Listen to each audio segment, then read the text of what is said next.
So here's the what I was talking about before, the call to this thing called browser view that we have to subclass. And here's the view itself. And you notice here there's a template attribute that I set on the class, which essentially returns this HTML file on the file system. And after it's done all its stuff, it processes all its stuff, at the very end it just returns the template.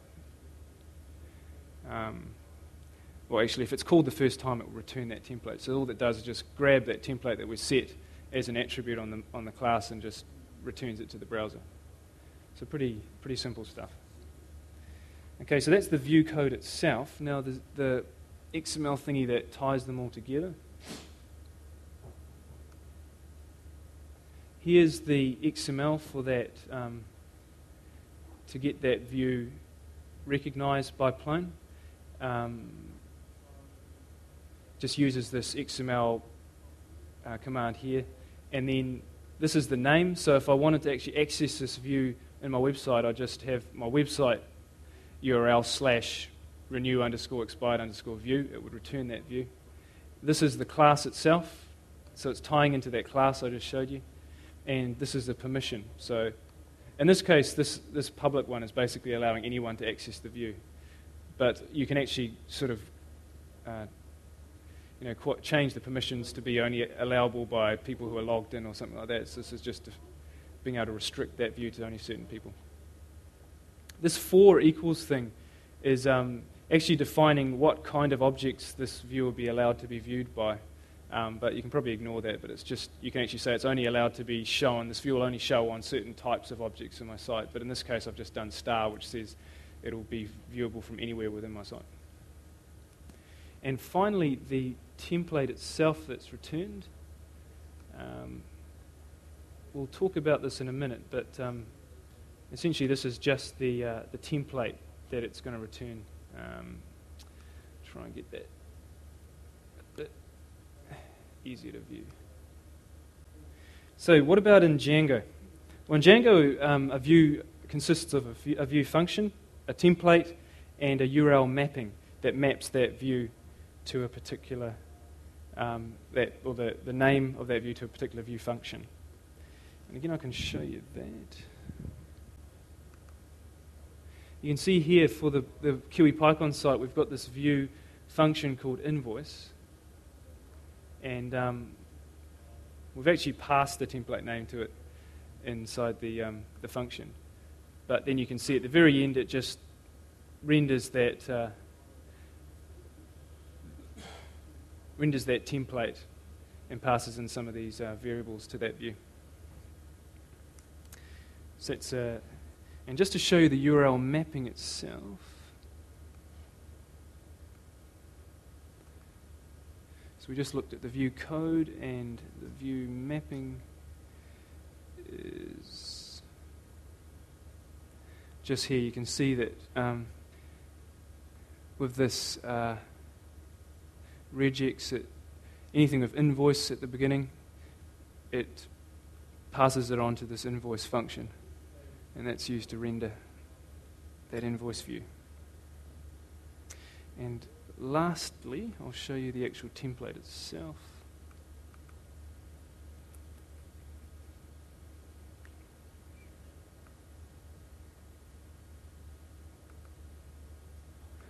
And this is the template code for that invoice view. And yep, so that's a view in Django. Okay, so what about Plone templating? Well, Plone uses a templating language called the Template Attribute Language, or TAL. And that basically puts programming logic into HTML attributes on all the HTML tags.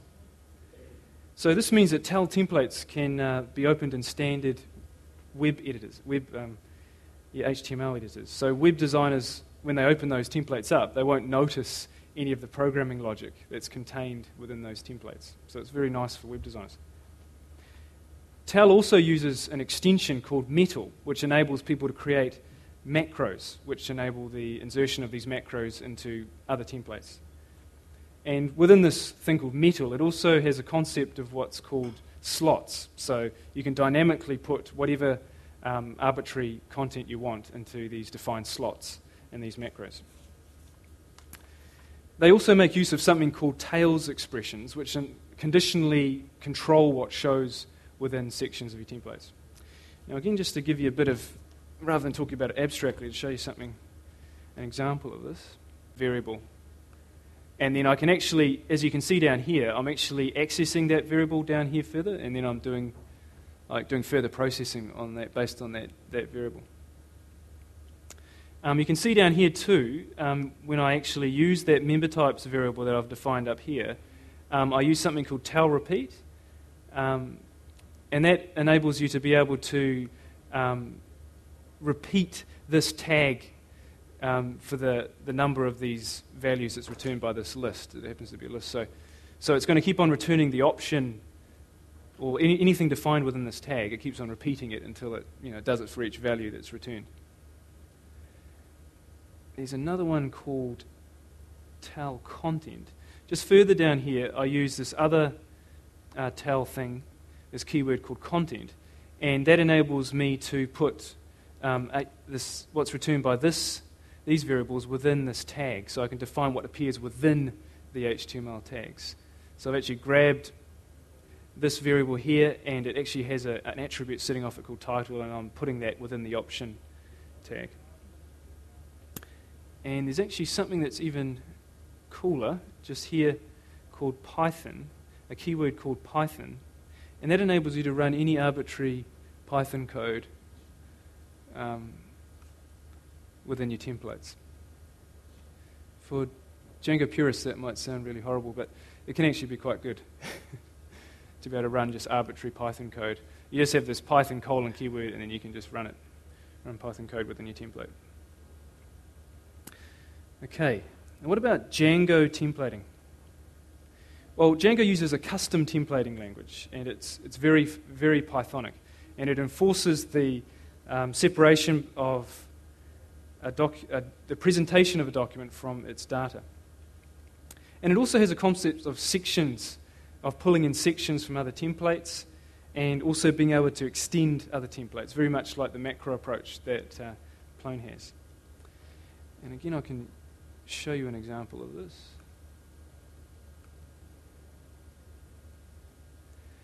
Here's an example. You can see here this is actually extending this other template called base.html. So it sucks in that as like a base template for this one. And then you can see sort of some of the very Pythonic type code that you can run within the template itself, and even calling these attributes on these variables that you've put into the template.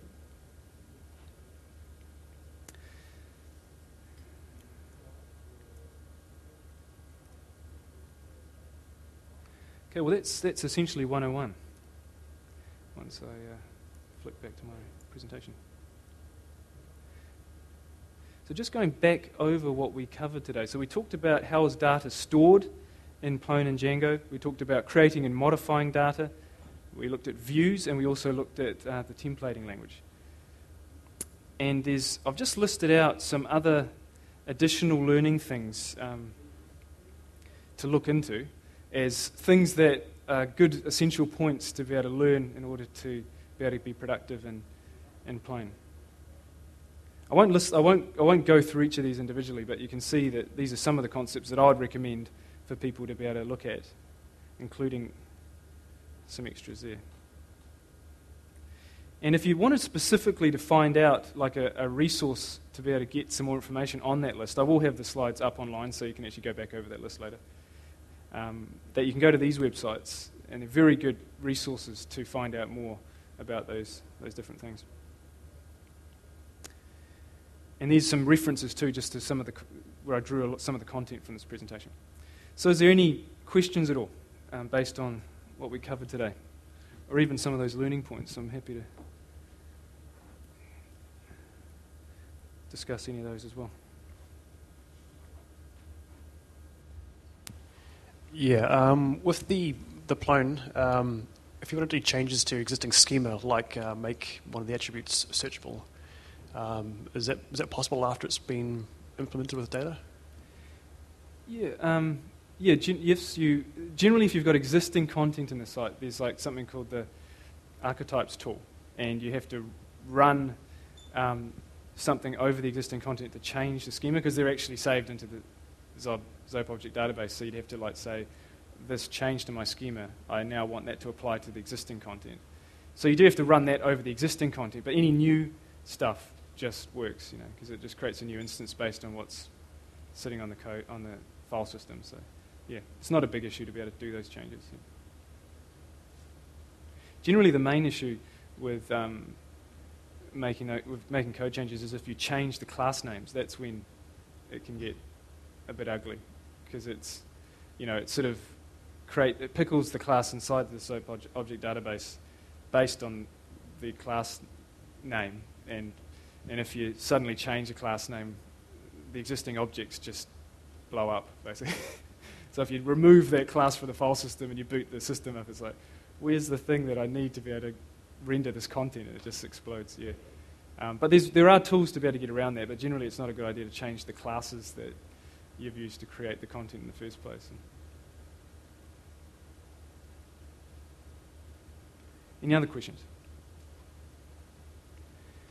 We've just had yep. Last one.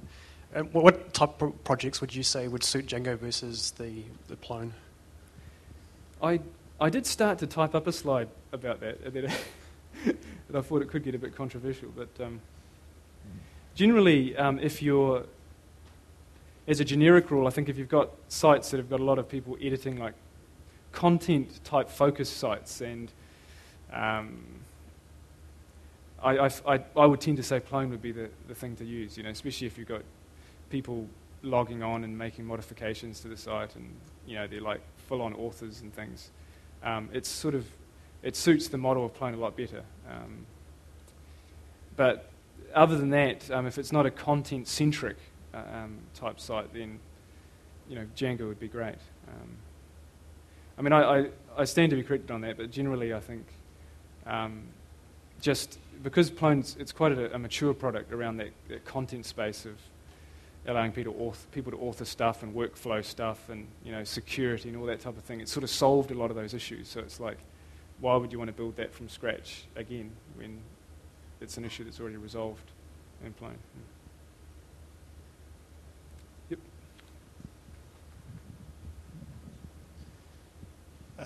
From a perspective of having done a bit of Drupal development, are there any resources you're aware of to make the transition from Drupal to Plone?